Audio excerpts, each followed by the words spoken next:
प्रभु यीशु मसीह के मधुर नाम में आप सभी को जय मसीह की।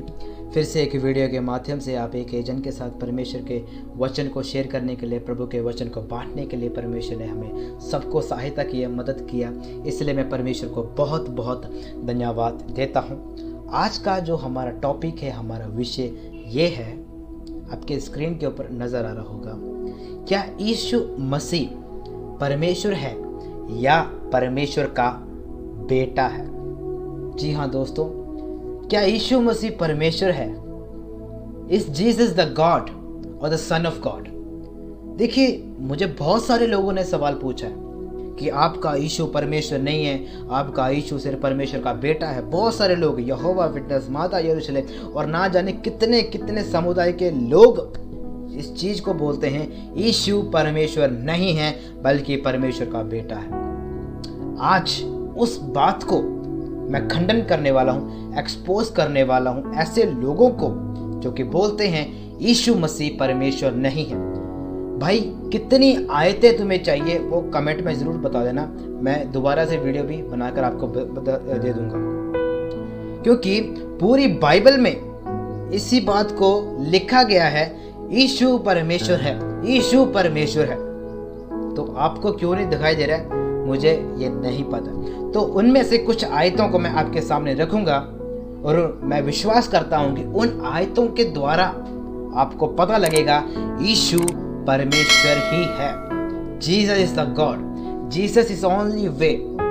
सब लोगों ने कहा मैं मार्ग हूं, लेकिन यीशु ही एक ऐसा मार्ग है जो कि जीवन को जाता है, जो कि स्वर्ग की ओर जाता है, क्योंकि वो परमेश्वर है।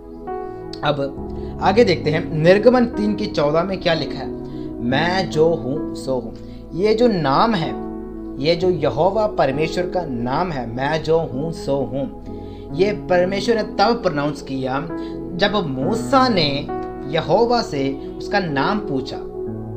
तो यहोवा परमेश्वर जो कि टेट्राग्रामेटोन अक्षर YHWH टेट्राग्रामेटोन अक्षर है ये, और उनसे निकाला गया ये जो अर्थ है, ये जो शब्द है, मैं जो हूँ सो हूँ। अगर इसको थोड़ा सा एक्सटेंड करके हम सीखें, मैं जो पहले था, मैं जो अब हूँ और मैं जो आने वाला हूँ। अगर मैं जो हूँ सो हूँ, इसको अगर थोड़ा सा एक्सटेंड करके अगर हम पढ़ेंगे तो हमें ये पता लगता है परमेश्वर ये कहना चाहता है कि मैं जो पहले था, मैं जो अभी हूँ और मैं जो आने वाला हूँ। तो यहाँ पर यहोवा परमेश्वर अपने नाम को पुकारते हैं कि मैं जो हूँ सो हूँ, आई एम, जिसका प्रोनाउंस यीशु मसीह ने नए नियमित सुसमाचारों में किया है।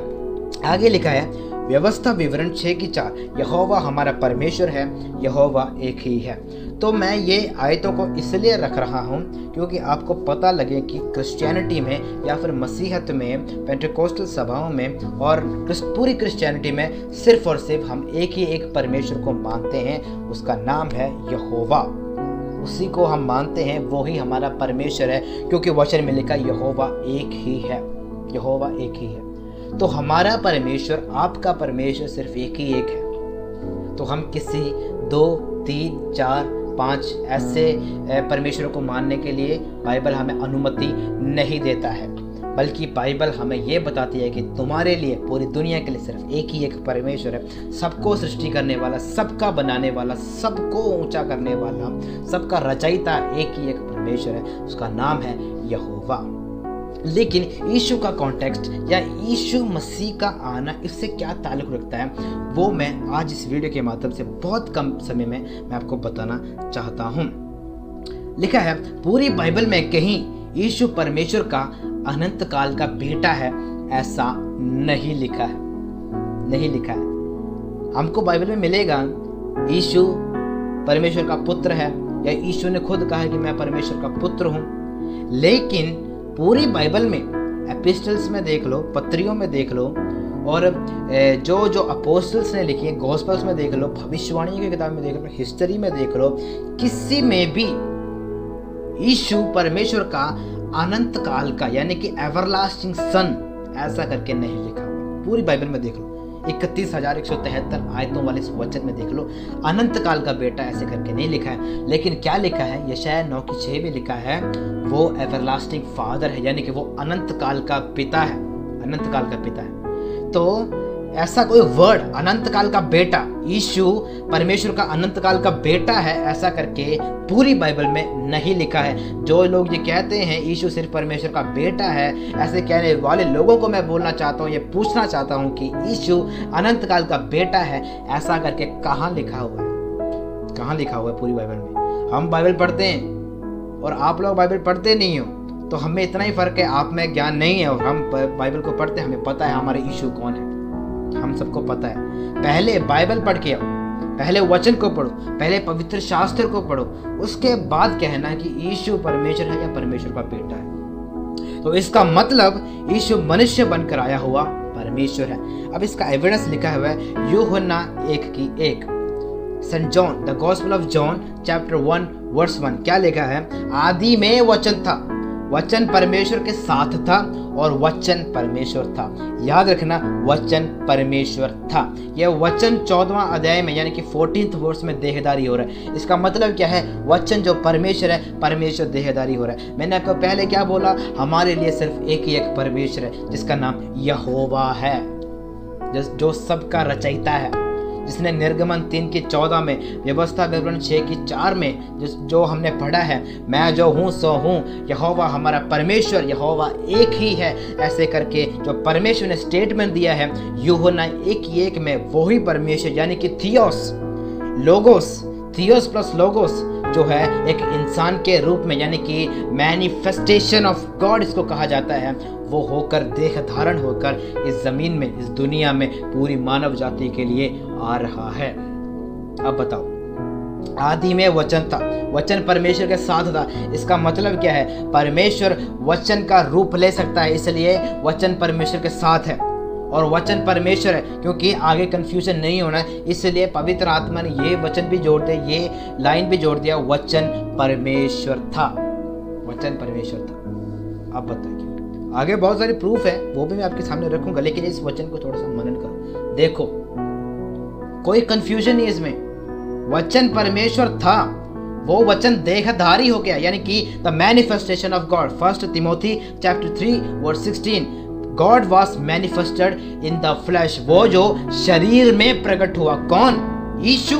यीशु कौन है? परमेश्वर है, यीशु परमेश्वर है। फिलिपियन 2:5-6 लिखा हुआ है, वो जो परमेश्वर था वो अपने आप को परमेश्वर के समान ना समझा, दास का रूप लेकर आया। अब बताओ, दास का रूप लेकर आया मतलब क्या है? वचन जो परमेश्वर था वो देहधारी होकर आया। आगे आपकी स्क्रीन पर है, बाइबल में यीशु कोई दूसरा तीसरा परमेश्वर नहीं है, बल्कि यहोवा परमेश्वर ने इंसान का रूप लिया, वो यीशु मसीह है।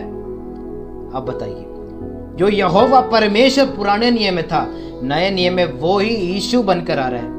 जकरिया किताब 12:10वां वचन, प्रकाशित वाक्य 1 उसका 10वां वचन पढ़ के देख लेना, एक बार पढ़ के देख लेना, फिर कोई कंफ्यूजन नहीं रहेगा। यीशु मसीह का अर्थ यानी कि यीशु मसीह, जीसस क्राइस्ट, जिसको हम इब्रानी भाषा में यशुआ बोलते हैं, जिसको नए नियम के अनुसार, नए नियम ग्रीक भाषा में जिसको ईसोस क्रिस्टोस कहा जाता है, वही भाषा हिब्रू में कहा गया है यशुआ, यशुआ करके बुलाया गया है। उस यशुआ का मतलब क्या है? यहोवा मुक्ति देने वाले, यानी कि याहवे इज साल्वेशन। तो इसका मतलब क्या है? यीशु मसीह का अर्थ क्या है? यहोवा मुक्ति देने वाला है। यीशु मसीह के आने के बाद मुक्ति मिली या यहोवा ने मुक्ति दी, ये दोनों दो अर्थ नहीं बल्कि दोनों एक अर्थ है, क्योंकि नाम एक है, नाम एक है, अर्थ भी एक है। यीशु मसीह बुलाओ, यहोवा बुलाओ, ये दोनों दो नहीं, दोनों एक ही है। तो इसका मतलब क्या है? यशुआ जो कि पुराने नियम से ही प्रकट होके आ रहा है, पुराने नियम में एक एक किताबों में यशुआ प्रकट हो रहा है, नाम के रूप में नहीं, बल्कि जब पढ़ते वक्त ही हमें प्रकट होता है कि यशुआ, यहाँ पर यीशु मसीह का कोई ना कोई छाया इस अध्याय के अंदर या इस पूरी किताब के अंदर घूम रहा है। वही यशुआ का अर्थ क्या है? याहवे इज साल्वेशन, यानी कि यहोवा मुक्ति देता है। प्रेरितों का काम 20:28वां वचन, इसलिए अपनी और पूरे झुंड की चौकसी करो, जिसमें पवित्र आत्मा ने तुम्हें अध्यक्ष ठहराया है कि तुम परमेश्वर की कलीसिया की रखवाली करो, जिससे उसने अपने लहू से मोल लिया है। किसने? किसकी कलीसिया को? परमेश्वर की कलीसिया की रखवाली करो, जिसे उसने, यानी कि परमेश्वर ने अपने लहू से जिस कलीसिया को मोल लिया है, तुमने क्या करना है? चौकसी करना है। चौकसी करना है। तो इसका मतलब क्या है? परमेश्वर ने अपना खून देकर, किस परमेश्वर ने? हमारे लिए 2-3 परमेश्वर नहीं है, हमारे लिए एक एक परमेश्वर जो मैनिफेस्ट हो गया है। इनकारनेशन और मैनिफेस्टेशन में फर्क है। इनकारनेशन मतलब अवतार लेना होता है, अवतार लिया, लेकिन यीशु अवतार नहीं लिया, यीशु मनुष्य बनकर आए, इसलिए उसको द मैनिफेस्टेशन ऑफ गॉड कहा जाता है। तो यहाँ पर परमेश्वर का रियल रूप, यीशु का रियल रूप लिखा हुआ है जो कि परमेश्वर है। तो लिखा है परमेश्वर की कलीसिया की रखवाली करो जिसे उसने अपने लहू से मोल लिया है। आगे लिखा है जकरिया किताब 12:10वां वचन, मैं दाऊद के घराने और यरूशलेम के निवासियों पर अपना अनुग्रह करने वाली और प्रार्थना सिखाने वाली आत्मा उंडेलूंगा, तब वे मुझे ताकेंगे, अर्थात जिसे उन्होंने भेदा है। यहाँ पर यीशु मसीह की कुर्बानी और उनके पसली पर एक ने बिरछा मारा था। तब ये यहोवा परमेश्वर इस वर्ड को भविष्यवाणी के रूप में बोल रहे हैं कि तब वे मुझे ताकेंगे जिसे उन्होंने भेदा है। यही आयत प्रकाशित वाक्य 1 अध्याय उसके 10वें वचन में हम पढ़ते हैं, तब वे मुझे देखेंगे। यीशु वहां पर बोल रहे हैं वो मुझे देखेंगे। कौन? यहूदी लोग मुझे देखेंगे क्योंकि उन्होंने मुझे भेदा है। तो पुराने नियम में यहोवा परमेश्वर इस बात को प्रोनाउंस कर रहा है, नए नियम में यीशु मसीह इस बात को प्रोनाउंस कर रहा है। तो इससे पता लगता है कि ये दोनों दो नहीं, दोनों एक हैं और यीशु मसीह परमेश्वर है। उसको राजाओं का राजा, प्रभुओं का प्रभु कहा गया है। उसको अल्फा ओमेगा, आदि और अंत, पहला और पिछला कहा गया है। प्रकाशित वाक्य में उसको कहा गया उसके हाथ में जीवन और मौत की कुंजियां हैं। तो ये सब अधिकार परमेश्वर के पास है। तो इन आयतों से हमें यह पता लगता है कि यीशु परमेश्वर है, परमेश्वर का बेटा था, लेकिन अब नहीं है। अब वो बेटा नहीं है, वो परमेश्वर है। वो बेटा बनकर आया है क्योंकि इंसान के रूप में वो बेटा बनकर आया, लेकिन वो हमेशा का बेटा ऐसा करके बाइबल में पूरी बाइबल में कहीं पर भी नहीं लिखा हुआ।